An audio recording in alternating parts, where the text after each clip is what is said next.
प्रेम पत्र राधा स्वामी तीसरा भाग वचन 10वां। तरकीब रोकने मन की चाह और तरंगों की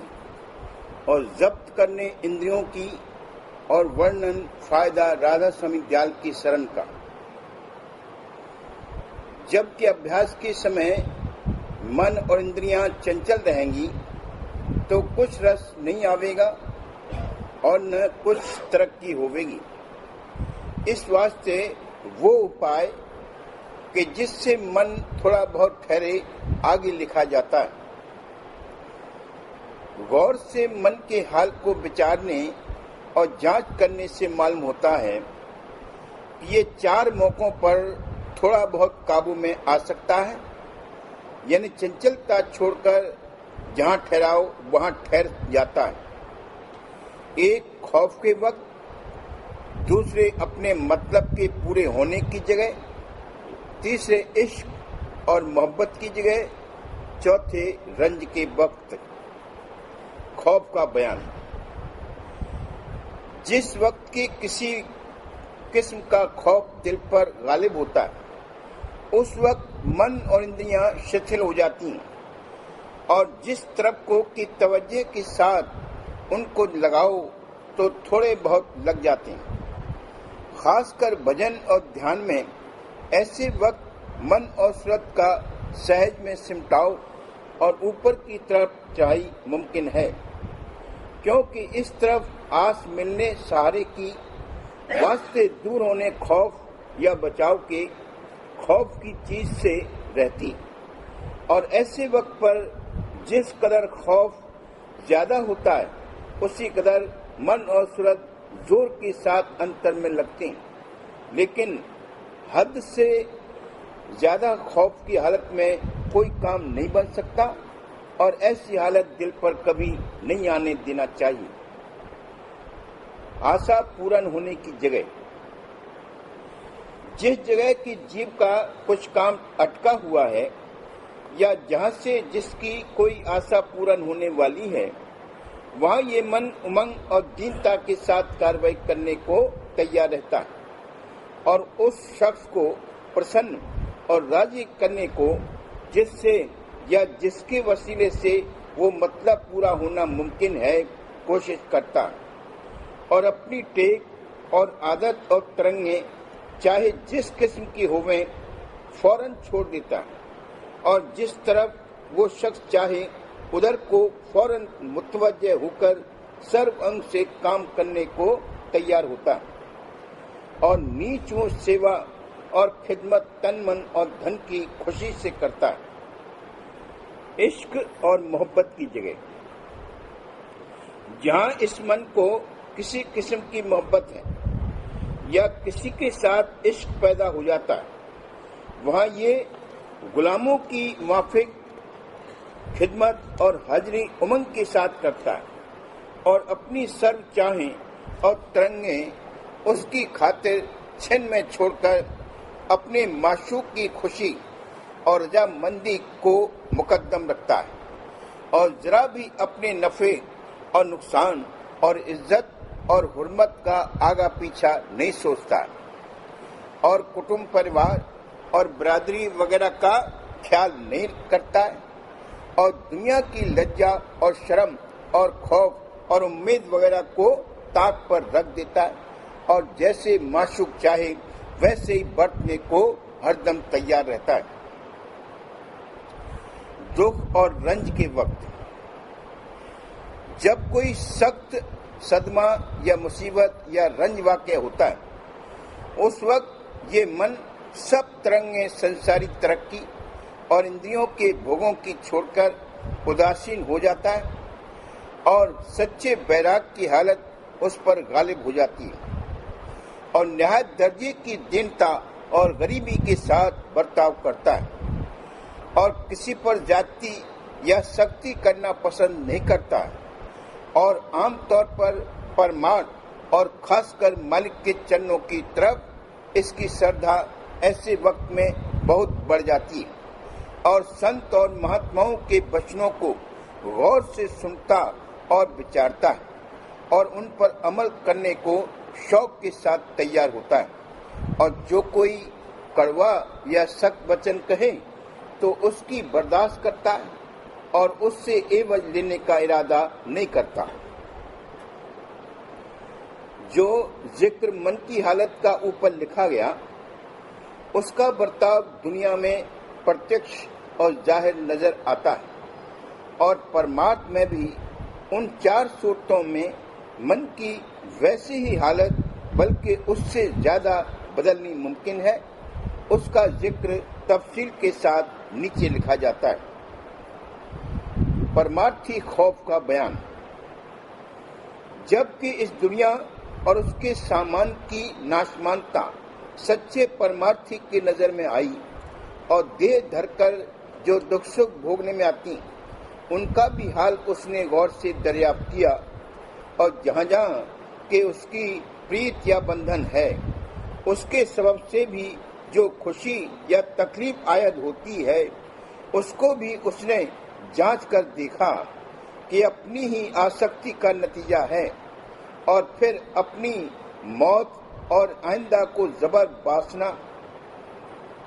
और संग और स्वभाव के अनुसार बारंबार जन्म और मरण का विचार करके जो खौफ दिल में पैदा हुआ, तो उसके सबब से किसी कदर शिथिलता और सुस्ती जरूर मन में आवेगी, जो हर वक्त नहीं तो जिस वक्त के इन बातों का ख्याल दिल में आवेगा, उस वक्त जरूर हालत मन की बदलेगी। और जबकि अपने सच्चे और कुल मालिक का पता और भेद घट में मालूम हुआ, और उसका कुछ जलवा और प्रकाश भी सच्चे गुरु का संग करके नजर आया,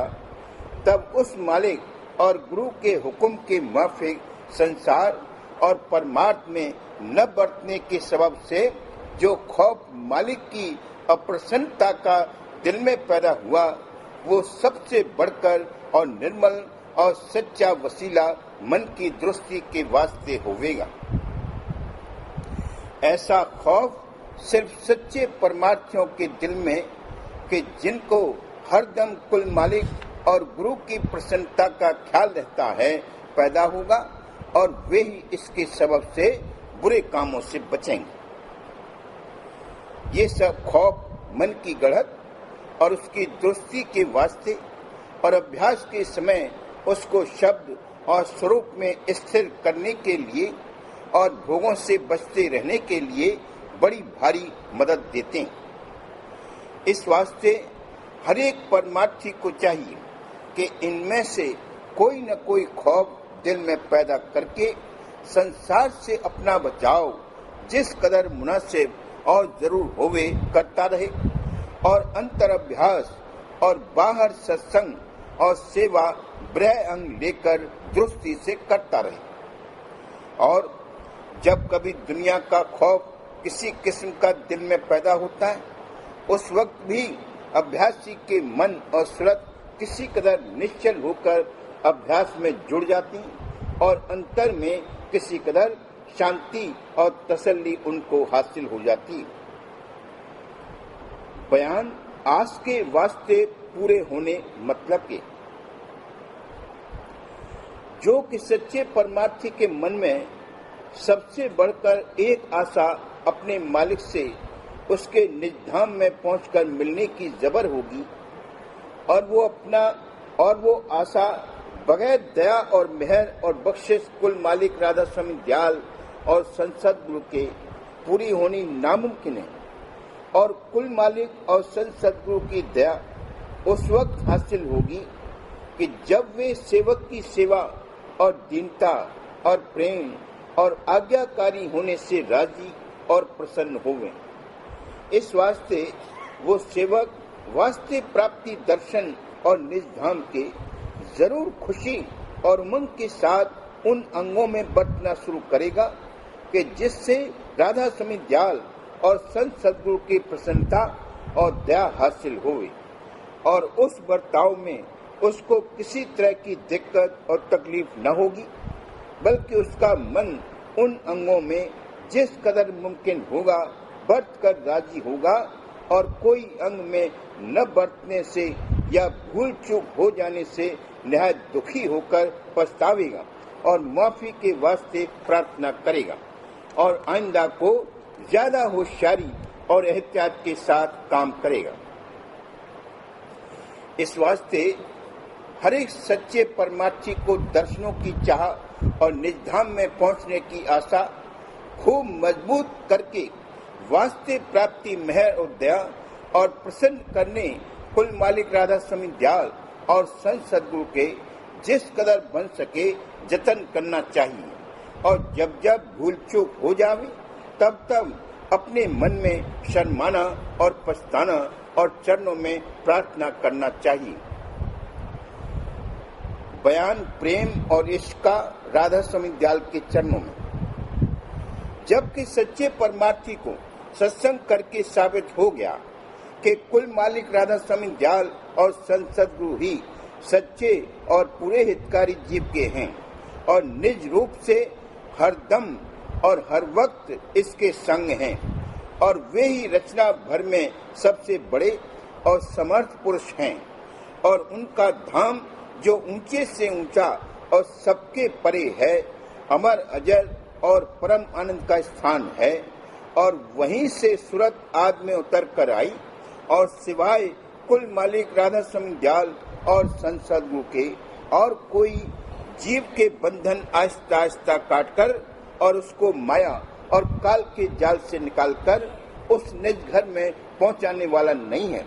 तब उस सच्चे परमार्थी के दिल में जरूर प्रीत और प्रतीत राधा स्वामी और संत सद्गुरु के चरणों में आवेगी और जिस कदर के उनकी दया से अभ्यास करके इसकी चाल चलती जावेगी और अंतर में दया और मेहर के पर्चे मिलते जावेंगे, उसी कदर प्रीत प्रतीत बढ़ती जावेगी। यहाँ तक कि दुनिया भर में उसको राधा स्वामी दयाल और संत सद्गुरु से ज्यादा या उनकी बराबर कोई प्यारा नहीं लगेगा। और जिस कदर प्रेम उसका शुरू से बढ़ता जावेगा, उसी कदर वो तन मन धन की सेवा ज्यादा से ज्यादा करता जावेगा और जान प्राण तक उन पर न्योछावर करने को तैयार रहेगा और किसी किस्म की सेवा और भक्ति के अंगों में बरतने में उसको झिझक या लिहाज या शर्म या डर या सोच या विचार आगे पीछे का नहीं रहेगा और उनकी आज्ञा में बरतने को अपना बड़ा भाग समझेगा। इस वास्ते हर एक परमार्थी को राधा स्वामी दयाल और संत सद्गुरु के चरणों में प्रीत और प्रतीत लाना